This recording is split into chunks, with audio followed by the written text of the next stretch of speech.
In the fudge over the border that Mick has just correctly described, reaction to Arlene Foster's role is divided. The Guardian has grudging admiration for her principled stand rooted in her background as a border Protestant with traumatic experience. In the Irish Times, Fintan O'Toole continues to get carried away by his euphoria at what he plausibly sees as Britain's continuing humiliation by the EU, with the added delicious irony of the tut as the EU's unholy accessory.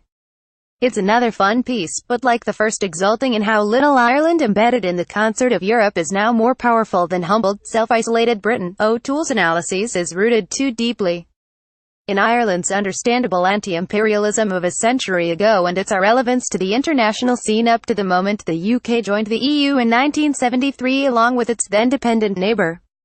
What O'Toole forgets is that humiliation and even defeat are the occupational hazard of international players.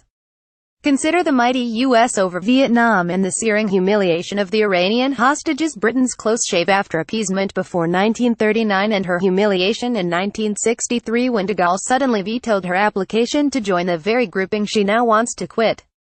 If you're a player, you get hurt. If you're up in the stands, you gloat or you vent. It's how you bounce back from humiliation that counts, as O'Toole might further reflect after inveighing against Ireland's surrender of sovereignty at the hands of the Troika. Where does Arlene fit into all this power? He reinforced, "Let's not forget," by Nigel.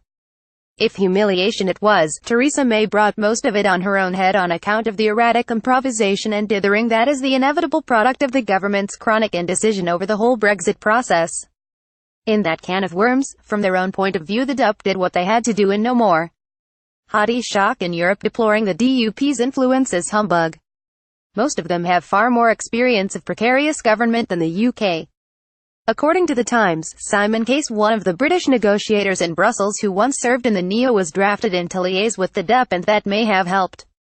But how could the DUP have behaved otherwise? In fact, they played a measured hand.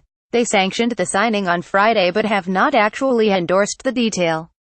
Unwittingly perhaps, the DUP may have done them all a favour. The British media seem to understand this and have generally refrained from handing out the pasting they gave the DUP when the confidence and supply deal was first struck. In the fudge on the border, the DUP had written in the essential statement on the link with Great Britain.